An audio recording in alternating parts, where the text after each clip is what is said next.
Okay guys, so this is the part 2 और introduction के बाद। सो इसमें हम जानने वाले हैं कि जो हमारा टारगेट है ऐसा ऐसा हमारे इक्विटी को होना चाहिए, और जो हम करके आते हैं लाइक ऐसा या फिर ऐसा या फिर सीधा ही डिप हो गया, या फिर चलो अभी ऐसा चल रहा है फिर आगे जाके डिप हो गया। तो ऐसा जो हमारा इक्विटी कम है और ये हमारा जो अचीव करना है, सो फॉर एग्जांपल मुझे यहाँ पहुँचना है और मैं भी यहाँ हूँ, ठीक है। तो इन दोनों के बीच में क्या चीज़ें मैं करूँगा तो मैं यहाँ पहुँच पाऊँगा। So basically this are known as trading errors. So इन सब ट्रेड में जो ये है, ये पोर्शन है, सो ये आप अगर ध्यान से देखोगे आपके भी ट्रेड जर्नल में या फिर हिस्ट्री में जाके आप देख सकते हो कि आपने जब भी ऐसी कोई मिस्टेक की है लाइफ में, आई मीन इन ट्रेडिंग, तो तभी देखोगे तब आप है ना कोई भी एक एरर बिल्कुल करते होगे जो अभी मैं बताने वाला हूँ। 4 टाइप की एरर्स हैं और सारी कवर होगी। तो चलो पहले हम एरर्स देख लेते हैं कौन सी है। टू अचीव दिस, अगर आपने ये एरर फिक्स कर दी तो आपका लाइफ सॉर्टेड है, मतलब कि तो फिर आपको कोई भी कोर्स है किसी चीज़ की जरूरत नहीं है आपको रोकने से, ठीक है। पहला है स्ट्रैटेजी, ये आपको खुद से करनी है, ये कोर्स नहीं सिखाएगा।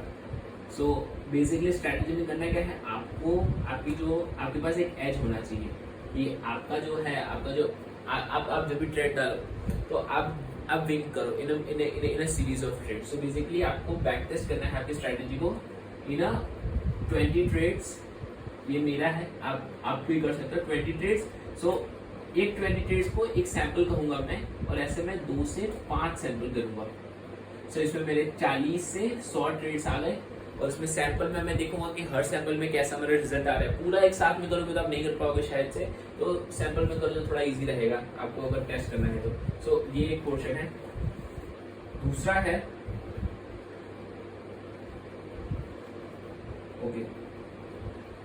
है थिंकिंग इन प्रोबेबिलिटीज, या फिर जो हमारी लैंग्वेज में कहें कि मार्केट के नजरिए से हम सोचे, लेकिन इन अ मार्केट में। सो इसमें एक एग्जांपल में दे देता हूँ, आपको समझ में आ जाएगा कि फॉर एग्जांपल क्या होता है कि आपने स्टार्ट किया फॉर एग्जांपल 1 लाख कैपिटल से, ओके। एंड आपका जब भी कैपिटल 99,000 के नीचे गया, आपको 1,000 का लॉस हो गया, तब ये मोस्ट लाइकली एरर आएगा कि तब आप क्या करोगे, आप जो नेक्स्ट ट्रेड है वो आप ऐसा सोचोगे कि okay let me recover this 1,000, और 1,000 को रिकवर करने के चक्कर में आप एसएल के बिना दे दोगे अपना ट्रेड, या फिर आप वेट करोगे। आपको अगर लॉस हो रहा था आप वेट करोगे, ओके लेट मी वेट कि मार्केट में भी टर्न करें, ओके। सो आपकी वो स्ट्रैटेजी के बाहर होगा, आप स्ट्रैटेजी आपकी खत्म होगी उस टाइम पे। आप क्या करोगे, आप वेट करोगे कि मार्केट अभी रिवर्स हो जाए, ओके। आप होप में चले जाओगे, आप आशा में चले जाओगे, या फिर अगर आपका ट्रेड प्रॉफिट में चल रहा है तो आप सोचोगे कि ओके मैंने 1 लाख को 1.1 लाख कर दे तो ये आगे बढ़ेगा, और एक 1.5 लाख सेलेक्ट तो 5,000 को मुझे प्रॉफिट देके जाएगा, 1,000 में मिल रहा है। तो उस टाइम पे हम क्या करते हैं कि प्रोबेबिलिटीज को भूल जाते हैं कि भाई जो मार्केट का जो वेग है उसको भूल जाते हैं, और हम हमारा लगाने लग जाते हैं कि भाई कि प्रोबेबिलिटी बाहर में गई, मेरी स्ट्रैटेजी बाहर में गई, जो मैं सोच रहा हूँ वैसे ही होगा, मतलब कि मुझे एक ही शॉट में एक ही ट्रेड में करना है, सब कुछ एक ही ट्रेड में विन करना है, प्रोबेबिलिटी से नहीं करना है कि भाई अगर मैंने स्ट्रैटेजी में बोला है कि 20 ट्रेड में मुझे विन मिल रहा है तो मैं 20 ट्रेड नहीं करूंगा, एक ट्रेड में ही उड़ा दूंगा। So it's a thinking in probabilities, ये भी कवर किया है। थर्ड है वो है सेल्फ सैबोटेजिंग बिलीव्स, या फिर बिलीव्स इन जनरल, ओके।